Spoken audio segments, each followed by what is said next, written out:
Paul Walker never talked about this car, not once, not in any interview, not on any set, not in the quiet conversations he had with the handful of people who actually knew him beyond the franchise. He had 34 cars that the world eventually found out about. Rare, expensive, legendary machines that drew gasps at auction and headlines across every automotive publication on the planet. But there was one car none of those publications ever wrote about. One car that didn't appear on any inventory list, any insurance document, or any forum post. A car he was building alone, in silence, in a locked garage nobody talked about. And the story of what was found inside it is unlike anything else connected to his name.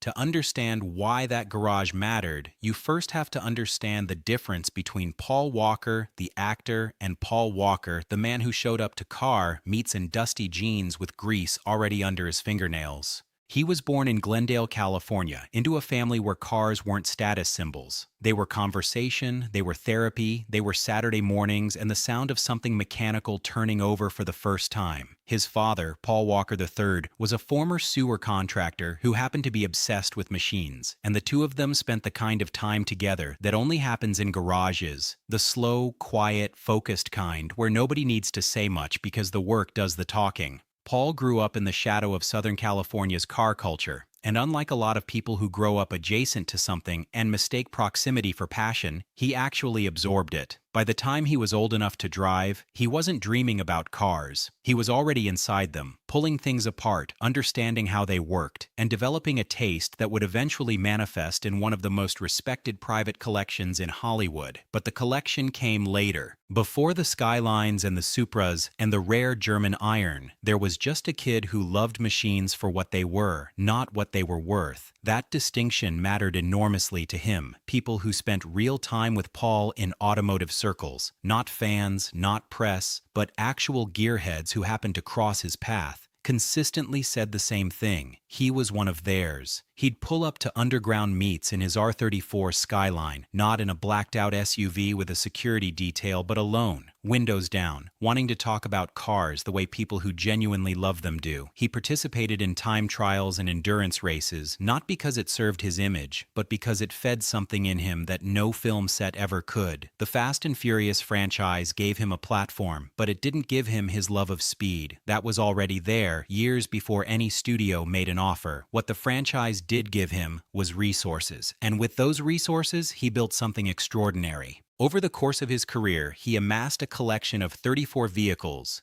Nissan Skyline GTRs in multiple generations, Toyota Supras, a pristine BMW M1, a Ford GT, Celine Mustangs, and a selection of imports that most collectors would spend decades trying to track down. These weren't display pieces. They were driven, maintained, and regularly pulled out of storage. Co-owned with his longtime friend Roger Rouse, the collection was eventually cataloged after Paul's death in 2013 and drew the kind of attention that only comes when someone's private passion suddenly becomes public record. But even as every line item in that collection was being documented, people who had been close to Paul were quietly aware of something the inventory didn't include. There were murmurs, careful, low-volume murmurs, about a separate project. Not a purchase, not a car he'd acquired and parked. A build. Something he was constructing with his own hands, in his own time, in a space not connected to his main collection in any official way. Nobody who mentioned it seemed to know the full story. Some thought it was a gift for his daughter Meadow. Others believed it was a tribute to his father. A few just said it was his escape. The one thing he was doing purely for himself with no sponsor, no deadline, and no audience. Because no one could confirm it, the story gradually faded into the background noise of grief and rumor. Most people assumed it was exactly that, a rumor assembled from fragments of wishful thinking about a man everyone missed. It wasn't a myth. The garage was real. It sat on the outskirts of Santa Clarita, tucked behind a nondescript industrial complex, registered under a private LLC connected to one of Paul's side businesses. Neighbors recalled that the unit had been quiet for years. Occasionally, a light would appear in the window late at night, then go dark again. After Paul died, the property stayed sealed. It took nearly 5 years and the final stages of probate before the existence of the garage came to light in a way that prompted anyone to actually open the door. When family and a small group of trusted friends finally did, they weren't expecting much. maybe a spare parts cache, maybe a project abandoned early and forgotten. What they found beneath a heavy canvas tarp coated in years of settled dust was a 1973 Datsun 240Z shell in the process of being completely transformed. Bare metal, no paint, a custom fabricated roll cage, racing harnesses already mounted, engine bays modified with tubular mounts that made clear something far more modern than the original inline-six was intended to live there. Crates of carefully labeled Nissan GTR components, ECUs, twin-turbo assemblies, fuel delivery hardware were stacked along one wall. Handmade carbon fiber body panels leaned against another. On the workbench, a Momo steering wheel sat next to an analog gauge cluster with no digital interface anywhere in sight. Blueprints and hand-drawn sketches were spread across a drafting surface, annotated in Sharpie with notes that read like a personal philosophy more than a build spec.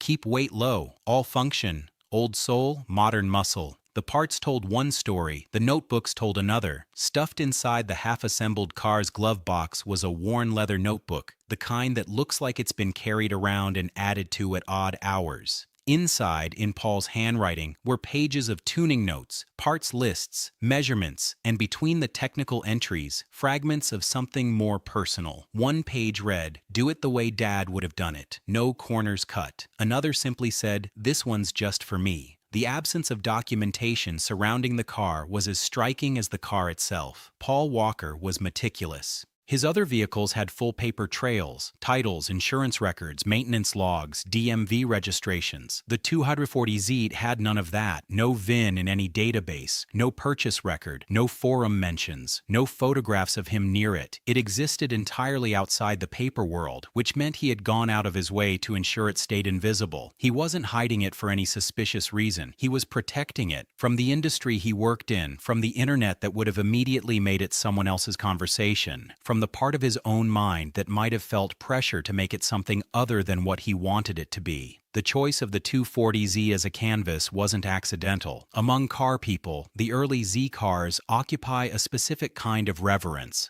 They're not the most powerful machines ever built, and they've never been the most expensive. What they are is pure. Lightweight, rear-wheel drive, manual everything, minimal electronics, deeply connected to the physical act of driving in a way that modern performance cars with their layers of software simply aren't. For someone who had spent years behind the wheel of increasingly sophisticated machinery, going back to something this raw was deliberate. It was the automotive equivalent of a musician who sells out arenas going back to play an acoustic set in a small room. Not because they've lost anything, but because they remember where it all started. The sketches and notes reinforced this at every turn. No power steering, lightweight clutch, analog gauges only. The carbon fiber panels weren't about aesthetics. They were about stripping weight. One note pinned above the workbench read, "Driving isn't about speed, it's about clarity." Another, scrawled on the back of a parts catalog, said, "Build the car the world doesn't expect from me." That last line is perhaps the most revealing thing found in the entire garage,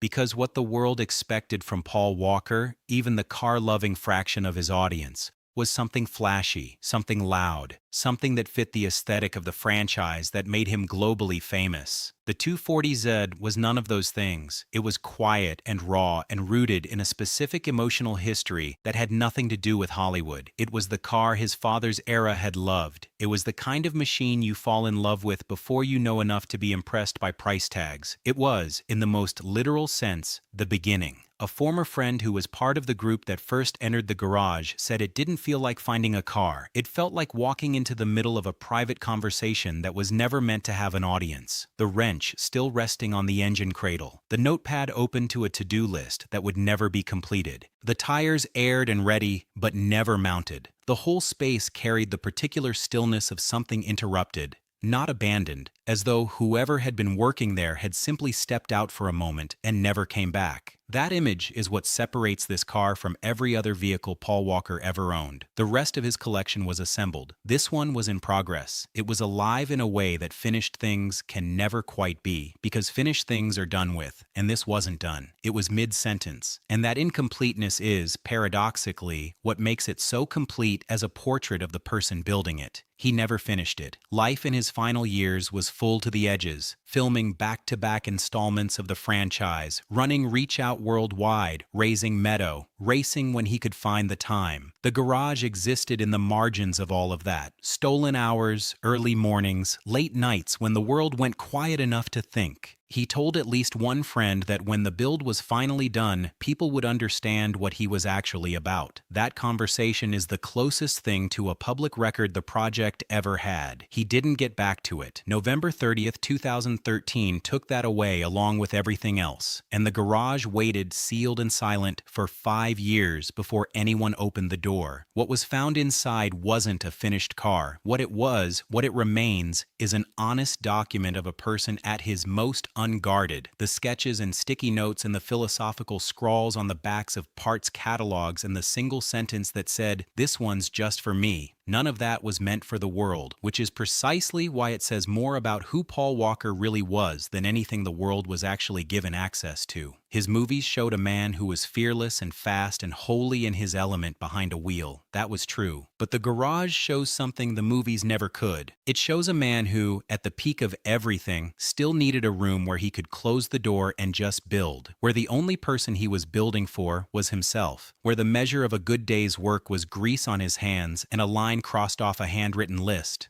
That garage, that car, those notebooks, it's the most complete picture of Paul Walker that exists. Not because of what he finished, but because of what he left unfinished, and what that ongoing, deeply personal project reveals about the man who made it. His movies gave the world a legend. That garage gave us something rarer. It gave us the truth.